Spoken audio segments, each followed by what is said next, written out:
L'Albanie, le pays le plus inconnu de l'Europe, 2 300 000 habitants qui vivent sous un régime stalinien, brouillé avec Moscou, soutenu par Pékin.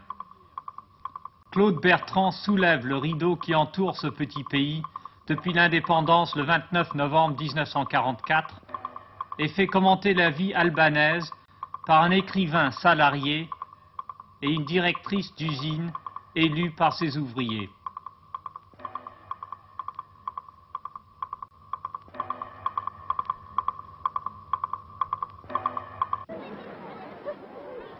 Absence quasi totale de circulation automobile. Nous sommes pourtant au cœur d'une capitale en Europe. Mais à Tirana, comme dans toute l'Albanie révolutionnaire, les voitures individuelles, considérées comme un signe d'inégalité sociale, sont strictement interdites.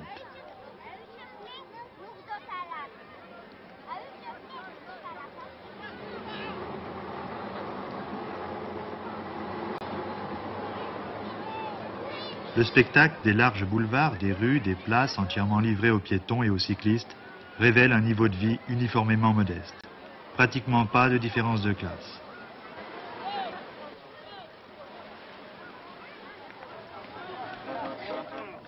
Les prix des produits de consommation courante étant extrêmement modiques et le montant des loyers ne dépassant pas 5% du salaire moyen, qui est d'environ 400 francs, cela assure des heures et des conditions de vie décentes. Bref, après bientôt 30 ans d'expérience collectiviste sans concession, ce pays peut se vanter d'avoir vaincu le sous-développement. En Albanie, les activités culturelles sont particulièrement encouragées. Nous voulons que tous les travailleurs puissent y avoir accès facilement. Par exemple, ici, un livre ne coûte environ que 3 lek, une place de théâtre ou de cinéma 2 lek, alors qu'un billet pour l'opéra de Tirana ne dépasse pas 5 lek. D'autre part, quand on sait que la population était à 85% illettrée il y a moins de 30 ans, le fait que le moindre ouvrage littéraire puisse à présent être tiré en moyenne entre 2000 et 5000 exemplaires pour un pays d'un peu plus de 2 millions d'habitants donne, je crois, une idée assez précise des progrès que nous avons accomplis dans le domaine culturel. Être écrivain en Albanie, c'est d'abord être un salarié comme les autres. Les plus connus d'entre nous perçoivent au maximum le double d'un salaire moyen d'ouvrier. Nous ignorons la notion de profit. D'ailleurs, la plupart d'entre nous exercent une autre activité, soit comme professeur à l'université, soit comme ouvrier, soit comme fonctionnaire. En règle générale, lorsqu'on trouve un bon thème de roman, l'Union des écrivains nous accorde le temps nécessaire pour écrire l'ouvrage en nous rémunérant sur la base de notre salaire habituel, même quand il s'agit d'un auteur débutant ou non confirmé. En effet, les jeunes écrivains bénéficient des mêmes avantages que leurs confrères les plus connus. En Albanie, la littérature est essentiellement une littérature militante, profondément marquée par nos luttes de libération. Cela explique pourquoi le thème de notre résistance, notamment au cours de la Deuxième Guerre mondiale, a si souvent inspiré et inspire toujours la plupart de nos écrivains. Nous nous intéressons aussi de très près à ce qui se passe à l'extérieur et notamment à toutes les causes progressistes dans le monde. C'est ainsi que plusieurs d'entre nous ont pu se rendre en mission d'information, soit au Vietnam, soit en Palestine, soit comme moi, dans certaines régions d'Afrique. En ce qui concerne la littérature étrangère et l'art en général, nous n'en retenons que les œuvres qui présentent un caractère progressiste. Souvent, avec ma femme, nous mettons nos connaissances de français en commun pour traduire des ouvrages d'Hugo, de Zola, de Prévert ou d'Éluard. Il est évident que nous ne pouvons concevoir une œuvre sans message idéologique. Notre liberté d'expression ne subit aucune influence dans la mesure où nos écrits vont dans le sens du socialisme et de l'intérêt du peuple. On ne demande jamais à un écrivain de faire de la propagande pour telle ou telle idée. D'ailleurs, peu d'entre nous sont membres du Parti communiste comme on pourrait se l'imaginer. D'abord parce que les intellectuels s'y trouvent en minorité et aussi parce que les conditions d'adhésion sont extrêmement sévères. Personnellement, je milite depuis 1952, mais cela n'a jamais eu aucune influence sur ma carrière. Je suis évidemment plus mobilisable que les autres camarades, voilà tout. Le parti connaît les dangers d'une certaine forme d'arrivisme politique. Il est très vigilant à cet égard. Ce que je suis, ou plutôt ce que je suis devenu, mes connaissances, ma joie d'écrire, tout cela je le dois à la société. À vrai dire, mon œuvre n'est qu'une sorte de remboursement logique de cette dette envers le peuple. C'est pourquoi j'ai le souci d'être en prise directe avec lui, ses réalités, ses préoccupations, ses exigences.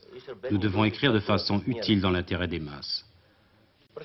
Par exemple, contrairement à la plupart des journaux étrangers, notre information ne revêt jamais un caractère sensationnel. La vie privée de telle ou telle personnalité ou de tel ou tel sportif ne nous intéresse pas. Ce sont ces idées uniquement qui nous intéressent. Cela ne nous avance à rien, en effet, de savoir quels sont ses goûts, ses habitudes ou encore ce que font ses enfants. Tout ceci est futile.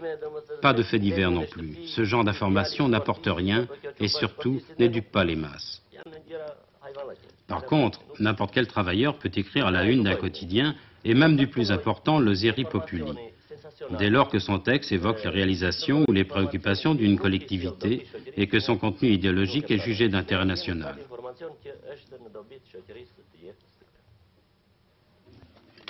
Chez nous, c'est en quelque sorte le peuple qui est l'élément moteur de la critique. Je me rends souvent auprès des travailleurs pour établir le dialogue. C'est en discutant, en prenant conseil, que je trouve mon inspiration. Parfois, mon confrère Jacob Jodja m'accompagne dans les coopératives agricoles. Lui n'a pratiquement jamais quitté le monde rural. Il vit comme les paysans et participe avec eux aux travaux des champs ou de la ferme.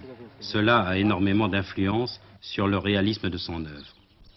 Les critiques professionnels, eux, ne prennent souvent position qu'en fonction de l'abondance du courrier qu'ils reçoivent à propos de tel ou tel ouvrage. Parfois, cette critique populaire est extrêmement virulente, comme cela a été le cas il y a quelques années, au sujet d'un roman intitulé Le Tunnel. L'intrigue se situait au lendemain de la rupture avec l'Union soviétique sur le chantier de construction d'un important tunnel, l'un des plus longs d'Albanie, je crois. Nos ingénieurs, nos techniciens, nos ouvriers, privés de l'aide des experts étrangers, avaient décidé de poursuivre néanmoins la réalisation de cet ouvrage.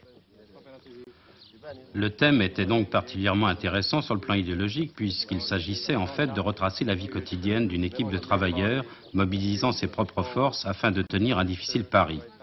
Or, au lieu de tout cela, l'auteur, probablement influencé par une certaine littérature étrangère, inventa des personnages, des situations, utilisant des artifices, des clichés, etc. Bref, son œuvre ne reflétait que de très loin la réalité des faits.